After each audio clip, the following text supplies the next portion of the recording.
Only when one has developed these virtues can one be called a true follower of the Buddha, the great, the powerful, that is, one who being perfected in faculties and powers was truly able to conquer the enemy of defilements.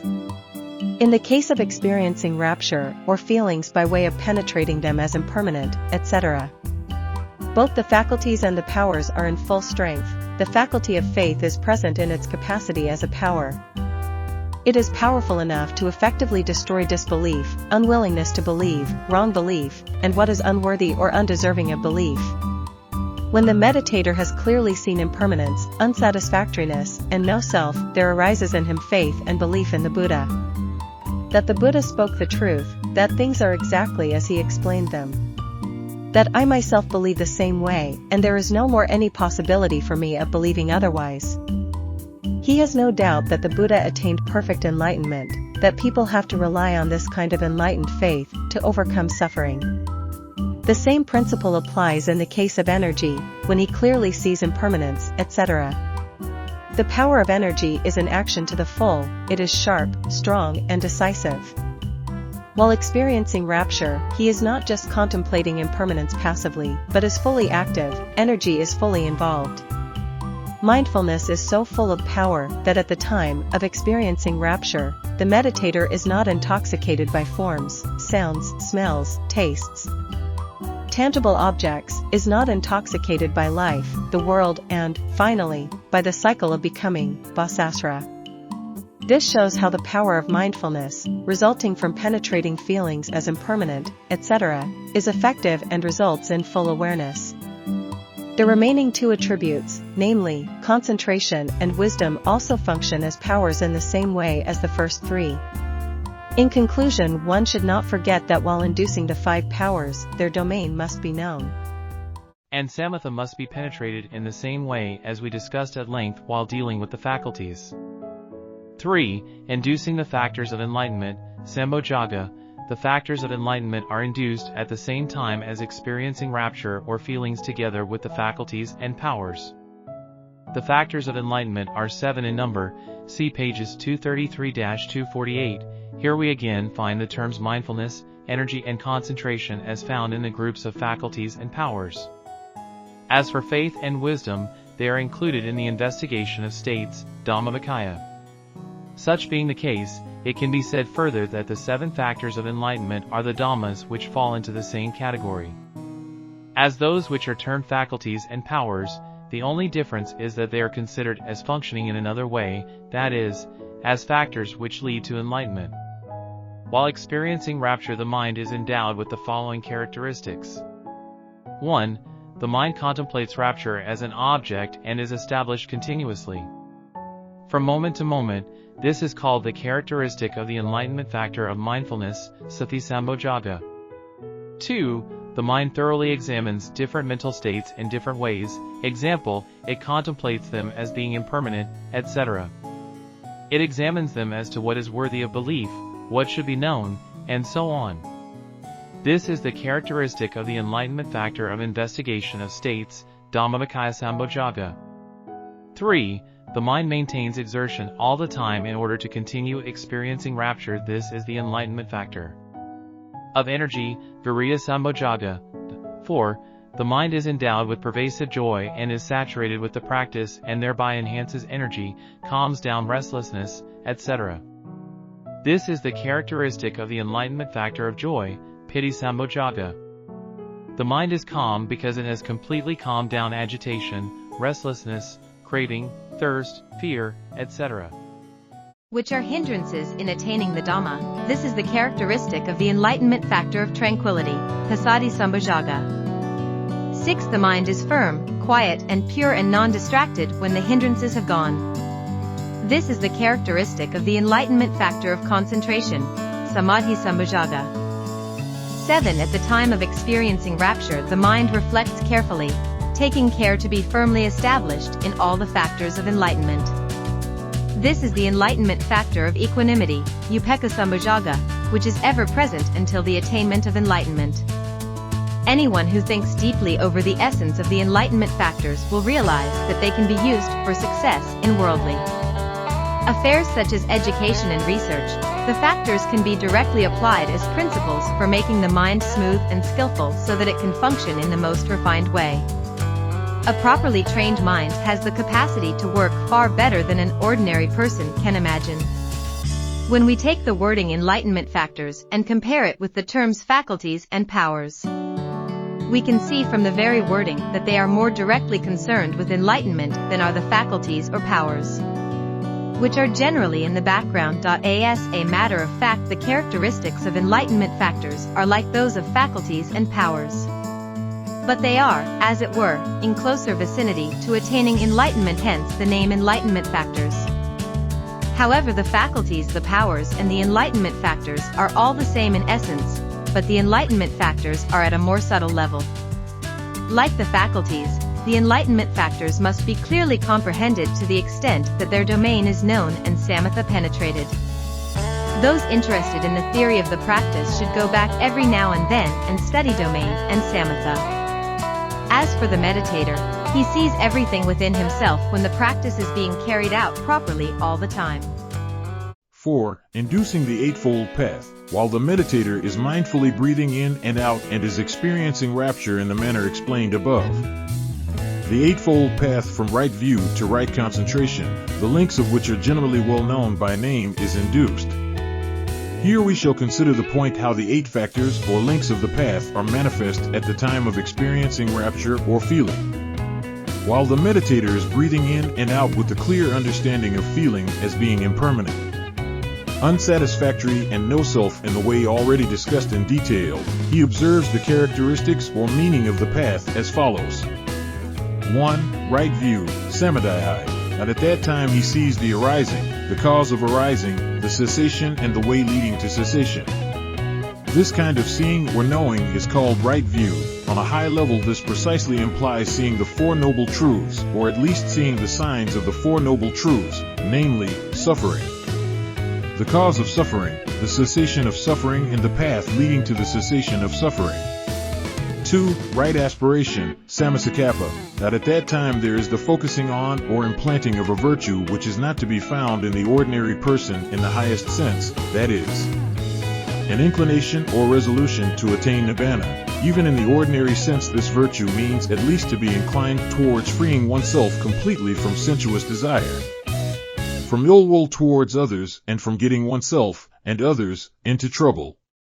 This kind of inclination, too, is something higher than can be expected from an ordinary worldling.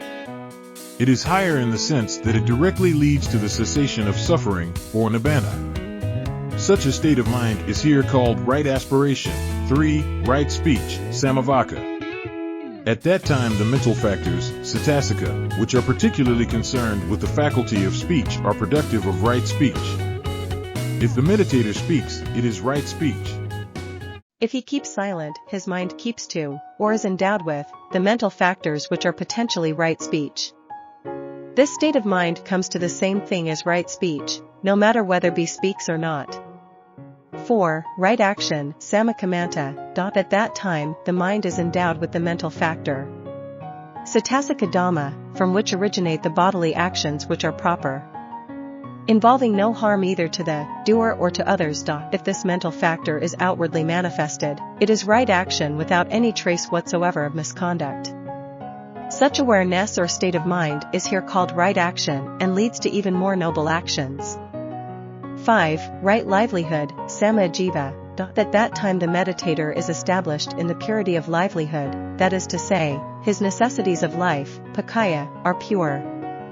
The feeling of purity concerning livelihood is then so strong that he would rather die than live on things obtained through improper means or resort to mika jiva, wrong livelihood. This mental factor, cetasika, or feeling concerning purity of livelihood is here called right livelihood whether it is manifested outwardly or not. Therefore, even though the meditator is sitting quietly, he is said to be one having right livelihood. 6. Right effort, samavayama. At that time, there is exerting or maintenance of energy which is applied in the right way. If this effort is manifested outwardly, it takes the form of the 4 right efforts samapadhana. This phenomenon is also manifested within its full sense. There is striving hard for ending or overcoming suffering. This state of mind here is called right effort, and it is not important whether others see it or not. 7. Right mindfulness, samasati. At that time sati, mindfulness, is wholly established on the object of feeling and, simultaneously, different objects are contemplated as being impermanent, unsatisfactory, and no self, not to be grasped at, etc. Although sati is divided into the 4 applications or establishments of mindfulness, satipana, kama. Essentially it has the same meaning as just mentioned. This mindfulness or sati in this sense is here called right mindfulness. 8. Right concentration, samasamadhi. At that time the mind is not distracted in any way and, in addition, its forces are concentrated in the form of faculties, powers. Enlightenment factors, the first 7 links of the Eightfold Path and the 29 mental states, Dhammas. This concentration of all the mental forces is called non-distraction of mind, and that is what is meant here by right concentration. No matter whether the meditator walks, stands, or lies down, the state of right concentration is always present, providing he is experiencing rapture. To sum up the 8 links of the Eightfold Path, seeing or understanding all the phenomena, Dhammas, correctly is called samadhi. Implanting or cultivating the highest virtue is called samasakappa. Keeping to, restricting oneself to, only what is right and proper to speak is called samavaka. Originating or bringing about actions which directly lead to progress is called samakamanta. Purification of livelihood is called samajiva. Exerting energy in the right direction is called samavayama. Establishing the mind on an object, so that it has a strong foundation, for gaining concentration, is called samasati. Non-distraction or an unwavering state of mind is called samasamadhi. All these characteristics of the Eightfold Path are present at the time when the meditator breathes in and out experiencing rapture. In the manner explained above. If we observe each link of the Eightfold Path, we shall see that the Dhammas as grouped under the names faculties, powers, etc. are all included in the path. The terms mindfulness and concentration, as appearing in these categories, are identical in each case. Energy is known under the name of effort. The faculty or power of wisdom has assumed the new designations, right view plus right aspiration, and these two also include faith. Right speech, right action, and right livelihood are, in essence, to be included in the faculty or power of energy. The essence of the corresponding Dhammas in all groups is the same. They are enumerated in different groups according to their several functions. Here the 5 faculties are called the factors of the path, Magga, because each of them constitutes a way which is unique. Indirectly and quickly putting an end to suffering, thus, we can say that any particle or Dhamma can perform various functions, and it all depends on us from which angle we view it. The important point is whether or not all the desired characteristics are induced at the time of practice. Having dealt with the inducing of faculties, powers, enlightenment factors, and the Eightfold Path, we shall discuss the remaining 29 kinds of mental objects, or mind objects, one by one. The attainment of the 29 mental objects, inducing Dhammas, other Dhammas, besides the faculties, etc., also appear while experiencing rapture, although only partially or temporarily. This shows the practice of anapanasati at the 5th stage brings about many results. The meditator must know how to discern the various effects, but this discerning is of a theoretical nature. A man of practice need not know and does not even want to know that there are dozens of Dhammas which can be analyzed from his practice. However, the art of observing the different mental objects, Dhammas, which arise within the mind is highly important and useful both in the practice and in study in a wider sense. The Dhammas, therefore, will be discussed for the sake of progress in the art of observing. Firstly, the mind penetrates through impermanence, etc., and the arising, manifesting and vanishing of the feeling experienced when it induces mental objects. Firstly, the mind penetrates through impermanence, etc., and the arising, manifesting and vanishing of the feeling experienced when it induces mental objects. The feeling Vedana is so clearly manifest that it resembles a nimitta sign such as was manifested in the earlier stages of the practice. The feeling, then, is present as an object Rama on the basis of which different Dhammas are gathered. So, when the mind is clearly experiencing feelings, it can see what changes have taken place in the light of the goal of cessation of suffering. The scriptures list 29 angles from which the mind can view improvements. 1. At that time 5 predominant dhammas, mental objects, i.e., the faculties are present as head of all the dhammas. This is called the samadhana, the bringing together of the indriyas or faculties. 2. At that time there are dhammas of power which the meditator can use to overcome and remain unwavering in the face of undesirable, negative forces. This is called the samadhana of bala. Samadhana means the meditator can induce them. 3. At that time there are dhammas which function as the factors of awakening or enlightenment. They are so called because each of them functions as a means or outlet for emerging from the darkness of defilements and the cycle of becoming, vasasra, which is suffering. This is called the samadhana of bhujaga enlightenment factors. 4. At that time there is a dhamma which serves as the way out of suffering in the sense that it is the cause of bringing about the noble path and the light of wisdom. This is called the samadhana of the path, amega, that is, the eightfold path. 5. At that time the establishment of mindfulness in the sense of recollection reaches the culminating point and is then maintained continuously. This is called the samadhana of satipana, the establishment of recollection. 6. At that time there is putting forth of effort in the sense of striving in all its implications, such as courage, exertion, unwillingness to yield, resolution and firmness. This is the samadhana of samapadana, right effort. 7. At that time the adhipatas, which refer to the 4 dhammas, zeal, energy, willpower and investigation, are present in the sense of an instrument to bring about success. At this stage, these 4 dhammas perform their function on a certain level and are ready to perform their function further. This is called the samadhana of adhipata, the basis for accomplishment. Point 8. At that time, the Dhamma which is truth manifests in the sense of reality, or the ever-present state of being such, tatha. The meditator, while experiencing feelings, sees the truth directly. This is called the samadhana of sakka, the truth. 9. At that time, tranquility is manifest in the sense of non-distraction, in the face of provocations and disturbances from mental hindrances, vara, or defilements. The state of mind is illustrated by the simile of a rock. A single piece of rock, which is 32 spans in the ground, and 32 spans above the ground, cannot be shaken by wind and storm coming from the 4 directions. This means that the mind at that time is firm to the utmost, without the least wavering. That is called the samadhana of samatha, tranquility. Point 10. At that time the meditator has clear insight through his penetrative vision or eye of wisdom, and light of wisdom, nakaku, panabhasa.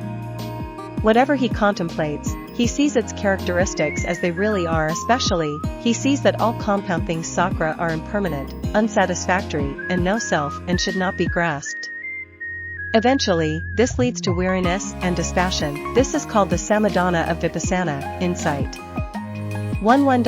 That time tranquility and insight are integrated, making one single nature. When they are not separated, they are at their most powerful. In their integration they are termed as samatha vipassana, tranquility plus insight not being mutu li exclusive.